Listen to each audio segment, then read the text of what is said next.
హైడ్రా చాలా wonderful work చేస్తాం, దాంట్లో ఎలాంటి డౌట్ లేదు, చాలా అప్రిషియేషన్స్ ఉన్నాయి. కానీ కొంచెం ప్లేసెస్ దగ్గర కొంచెం విమర్శలు ఎదుర్కోవాల్సినటువంటి పరిస్థితి ఉంటుంది. ఇప్పుడు ఫాతిమా కాలేజ్ ఉంది, అక్బరుద్దీన్ ఓవైసీ, అక్కడ ఎందుకు మానవీయ కోణం హైడ్రాకి, ప్రభుత్వానికి, మిగతా వాళ్ళ దగ్గర ఎందుకు మానవీయ కోణం లేదు? Rule is rule, rule for all, అందరికీ అదే ఉండాలి. ఎందుకు అక్కడ డిస్ట్రక్షన్ చేయట్లేదు? మీరు ఒక అకాడమిక్ ఇయర్ అన్నారు, టైం ఇస్తున్నాం 6 months అన్నారు, 6 months అయిపోయింది. మీరే చెప్తున్నారు ఈ రోజుకు 1 year కంప్లీట్ అయిపోయింది. ఎందుకు అక్కడ ఎగ్జామ్షన్, మిగతా వాళ్ళకి ఎందుకు ఎగ్జామ్షన్ లేదు? ఇది చాలా పెద్ద క్వశ్చన్. ప్రతిపక్షాలు దీని మీదే లైన్ తీసుకుంటుంది. నేను మీ నుంచి ఎక్స్పెక్ట్ చేసిన మొదటి క్వశ్చన్ కూడా అదే అనుకున్నాను. సో అది అనుకున్నట్టు లైన్లోనే మీరు అడిగారు. Okay, so fine. దీంట్లో మీరు చూస్తే కనుక లాస్ట్ ఇయర్ అరౌండ్ అక్టోబర్ ఆ టైంలో, సెప్టెంబర్ అక్టోబర్లో నేను అప్పుడున్న ప్రిన్సిపల్ సెక్రటరీ దానకిషోర్ గారు ఒక ప్రెస్ మీట్ అడ్రస్ చేస్తున్నప్పుడు కూడా అడిగారు, ఇట్లానే మన చాలామంది ప్రెస్ మిత్రులు అడిగినప్పుడు కూడా, ఇప్పుడు అకాడమిక్ ఇయర్ జరుగుతుంది, మనం అకాడమిక్ ఇయర్ అయిన తర్వాత తప్పకుండా దీని గురించి ఆలోచన చేస్తామని చెప్పి కూడా చెప్పడం జరిగింది. ఓకే, సో ఇది ఆ టైంలో సెప్టెంబర్లో మీ హైడ్రా ఫార్ములేట్ అయిన ఒక 1.5-2 monthsలో అనమాట. మన తర్వాత డేటా అంతా తీసుకోవటం ఇదంతా చేస్తున్నప్పుడు కూడా ఏం జరుగుతుంది ఏంటనేది అంతా కూడా తీసుకున్నాం. అప్పుడు కూడా ఇది మనకేంటంటే ఈ డేటాది మీరు ఒకసారి మీకు ఇదే చెప్తున్నాను. ఫాతిమా కాలేజ్ కట్టింది 2015-2016 ఆ టైంలో కట్టారు అది కాలేజ్. చారిటీ ఇది అనేది that is a secondary issue. Charity అనేది అది పెద్ద ఇంపార్టెంట్ కాదు. అది చారిటీ ఈజ్ ఓకే ఫైన్, అది కూడా ఒక ఫ్యాక్టరే కానీ, but that is not a major issue for us. 2015-16లో కాలేజ్ కట్టారు.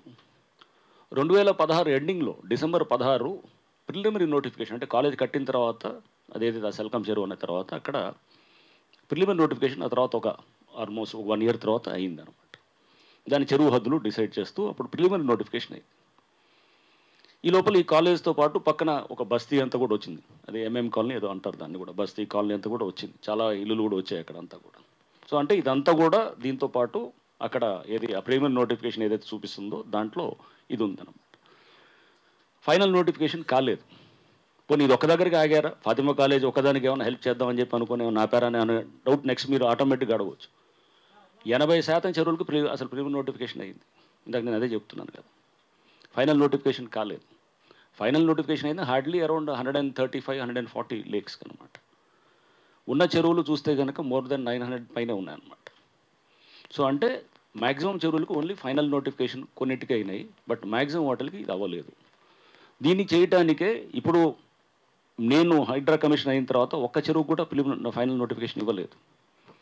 ఎందుకంటే ముందు నాకు ప్రిన్సిపల్స్ గురించి పూర్తి పట్టు ఉండాలి, అవగాహన ఎలా చేస్తున్నారు ఒక చెరువు అనేది అవగాహన ఉండాలి. అంతేగాని జస్ట్ రెవెన్యూ వాళ్ళు పంపించారు, ఇరిగేషన్ వాళ్ళు పంపించారంటే గుడ్డుగా సైన్ చేసేది ఏమి ఉండదు. అలా చేస్తే కనుక దానివల్లే ఇంతకుముందు అన్నీ కూడా చాలా ఇది ఆరోపణలు అవన్నీ కూడా వచ్చాయి. ప్రభుత్వంతో డిస్కస్ చేసినప్పుడు స్పష్టంగా ఇదే, అది వచ్చిన దాన్ని నువ్వు ఎలా అప్లై చేసావు రేపు అడుగుతాను అనమాట. నువ్వు ఈ ఏరియాను వదిలేసావు, ఈ ఏరియాను పెట్టావు, ఎందుకు వదిలేవని అడుగుతాను అనమాట. న్యాచురల్గా అడుగుతాం ఎవరినైనా, రేపు ఇరిగేషన్ అయినా కానీ రెవెన్యూ అయినా కానీ, నీకు ఇక్కడ ఎందుకున్నది, ఎందుకు ఈ ఏరియాని ఇంక్లూడ్ చేయలేదు. సో ఇది అనేది, సో ఇది పెట్టాలంటే నా దగ్గర ఏమి ఉండాలి, కౌంటర్ చేయాలంటే ఒక డేటా చాలా ఇంపార్టెంట్. ఆ డేటా అనేది రేపు కలెక్ట్ చేస్తున్నది. ఇప్పుడు అదే చెప్తున్నాను, ఆ డేటాలో చాలా రేపు తీసుకునేటప్పుడు రేపు కోర్టులకి ముందు పెట్టాల్సి వస్తుంది. రేపు ఎందుకంటే ఇప్పుడు ఇంత ముందులాగా లేదు. FTL ఇదంటే అప్పుడు గతంలో 10-15 ఏళ్ళ క్రితం ఉన్నటువంటి పరిస్థితి వేరు. ప్రతి వాడికి ఇప్పుడు అవగాహన ఉందన్నమాట. ఓకే, ప్రతి వాళ్ళకి దీని గురించి అనేది రేపు చాలామంది కోర్టులో ఛాలెంజ్ చేస్తారు.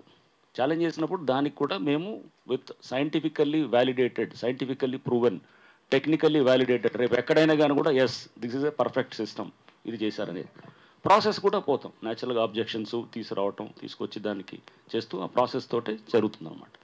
ఇది FTL డిసైడ్ చేసి. సో ఇది ఈ ప్రాసెస్ అయిన వాటిల్లో ఇప్పుడు మనం చేస్తాం. ఇప్పుడు ఒక convention for instance, convention FTL already decide అవుతూ ఎప్పుడో ఫైనల్ నోటిఫికేషన్ అయిపోయింది. That is the reason why we have demolished it.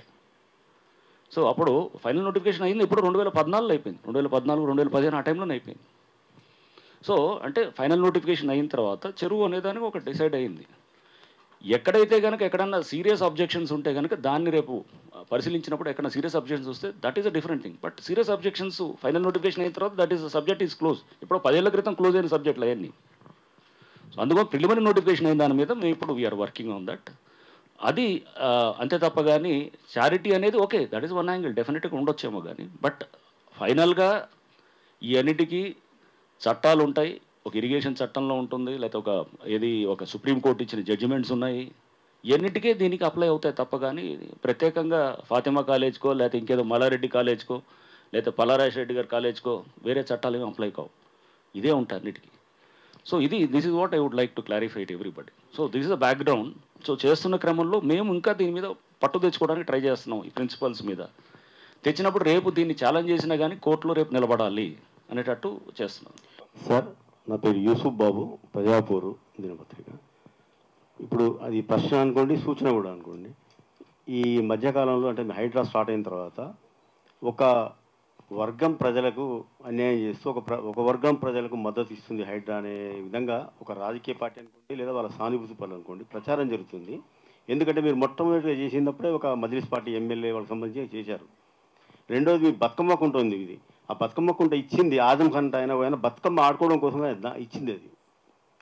కానీ ఒక వర్గం ప్రజలకు మీరు మద్దతు ఇస్తున్నారని ప్రజలు అంటే ఏ వర్గానికి మద్దతు ఇస్తున్నారు, ఏ వర్గానికి మద్దతు ఇవ్వట్లేదు మీరు అనుకుంటున్నారు అని మీరు అనేది చెప్పాలనుకుంటున్నారు. అంటే మజ్లిస్ పార్టీ అంటే ముస్లిమ్స్ కొంచెం సపోర్ట్గా ఉన్నది అనేది సోషల్ మీడియాలో ప్రచారం చేస్తున్నారు. Right, okay, right. దాంట్లో కూడా అంటే మీరు ఇప్పుడు నాకంటే క్వశ్చన్ అర్థమైంది, సూచన కూడా అర్థమైంది.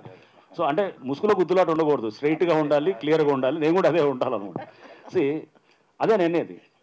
ఇప్పుడు ఫస్ట్ మేము కూలగొట్టింది బొమ్మిరుగు ద్వాలాలో కూలగొట్టినప్పుడు దాంట్లో ఎంఐఎంకి సంబంధించిన స్ట్రక్చర్స్ చాలా ఉన్నాయి. ఆ చెరువు చాలా ఇంపార్టెంట్ చెరువు అది. ఆ చెరువులో మీకు తెలుసు ఎవరెవరు దాంట్లో ల్యాండ్స్ ఉన్నాయనేది కూడా. సో అది అప్పుడు దాంట్లో చాలామంది ఎంఐఎంకి సంబంధించిన వాళ్ళతో కానీ వాళ్ళ వ్యాపారస్తులకు కానీ వాళ్ళకు ఉన్నటువంటి దీంట్లో కూడా ఉన్నాయి. సో అయినా కానీ కూడా దాన్ని ముందుకు చేసింది. సో దాంట్లో పార్టీలు ఏం లేవు అసలు, పార్టీలకు అతీతంగా. అదే ఎంఐఎంకి సంబంధించిన వాళ్ళ కార్పొరేటర్స్ కొన్ని చంద్రాయనగుట్ట దగ్గర ఇది ఉంటే కూడా 2 నెలల బ్యాక్ అదంతా తీసి దాదాపు 1 ఎకరాన్ని రీక్లెయిమ్ చేసి మొత్తం అది ఇప్పుడు నాకు కలిసి రెవెన్యూ వాళ్ళు కలిస్తే సార్ అదంతా ఫైర్ డిపార్ట్మెంట్ వాళ్ళకి కూడా ఇస్తున్నాం, అది ఫైర్ స్టేషన్ కింద కూడా అని అన్నారు. I felt so happy. ఎవరో కబ్జా చేసిన దాన్ని తీసి మొత్తం ఇస్తున్నాం. సో అంటే మనం ఎక్కడ ఇదనేది చూస్తే మీరు చూస్తే ఇప్పుడు ఏది బతుకమ్మకుంట పాత దీంట్లో చెప్తున్నారు. అసలు అది వాళ్ళ క్లెయిమే కాదు, అది చెరువు అనేది ఎప్పటి నుంచో ఉన్నది. అది దొంగ క్లెయిమ్లు అనేది చూపించి కోర్టు కూడా ఇప్పుడు పూర్తిగా దాని మీద they are with us.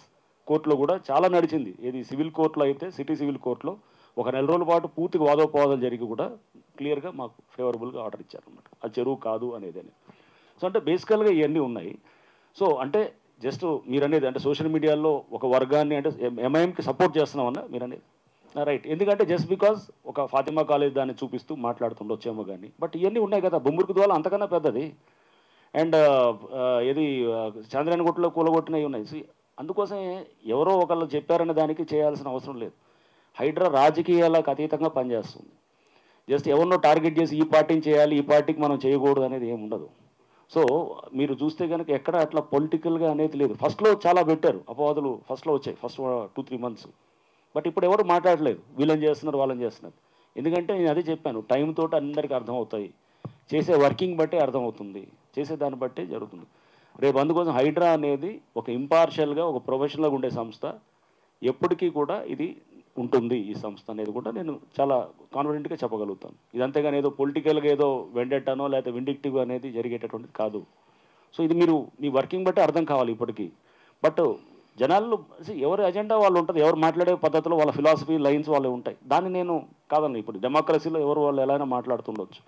But మీరు చూసే దాన్ని బట్టి కూడా మీకు అర్థం కావాలన్నమాట. మేము చేసే దాంట్లో మా పద్ధతుల్లో మీకు ఎక్కడైనా మేము ఫేవరబుల్గా ఉన్నాం అనేది ఉంటే కనుక మాకు ఒక కన్వెన్షనో ఒక ఫాతిమా కాలేజో లేకపోతే మల్లారెడ్డి కాలేజో లేకపోతే ఎవరు పల్లారాజ రెడ్డి కాలేజ్ కన్నా నేను ఐ సీ మోర్ ఒక అంబేద్కర్ బస్సీకి మనం వెళ్ళినప్పుడు మల వ్యర్థాలు బయట రోడ్డు మీద ఉండే దుస్థితి ఉంటే కనుక ఫస్ట్ అది కరెక్ట్ చేయాలి. అది first of all right to life, article 21. నీకు సరైన పద్ధతి కూడా లేకుండా అక్కడ మొత్తం ఎక్కడ చూసినా కానీ అదంతా మనం ఏది fecal matter was there road మీద. ఆ పరిస్థితి ఉండి ఆ బస్తీలో వాళ్ళు వెళ్తే అంతా మొత్తం 5 అడుగులు 6 అడుగులు వాళ్ళు చూపిస్తారు, సార్ ఇల్లు ఖాళీ చేసి వెళ్ళామని చెప్పి చూపిస్తున్నారు. ఆ పరిస్థితుల ముందు రెక్టిఫై చేయాలి. దీనికన్నా నాకు అది ఇంపార్టెంట్ అనమాట. వారు ప్రభుత్వం కూడా అలానే చూస్తుంది. డిజాస్టర్ మేనేజ్మెంట్ అనేది దానికి ఫస్ట్ ప్రయారిటీ కింద చేస్తుంది. తప్పకుండా తర్వాత నెక్స్ట్ మీరు చెప్పిన ఇవన్నీ ఇష్యూస్లో ఒక స్ట్రాటజీ ఉంటుంది, ఒక మెథడాలజీ ఉంటుంది, ఒక పద్ధతి ఉంటుంది. ఆ పద్ధతి ప్రకారం అప్రోచ్ అవటం చేస్తారు. చివరిది final Sir, Bachanjit from Indian Express. Sir, this Hydra police station yesterday was established with a good intention, sir. What I came to know that not a single case has been filed with the Hydra police station. What is the reason, sir? Yeah, What see, the there are, yeah, Bachchan, right, there are certain issues in the sense that, you know, that technical issues, you know, where how powers have to be delegated, and some legal issues are there. That is being discussed with in the government. Okay, so shortly, probably in the next a month or so, I'm sure that Hydra police station will be fully operational. Only that legal issues and all we are trying to overcome, and what are in the issuance of FIR and those issues, that is what we are trying to overcome. Okay. Thank you, sir.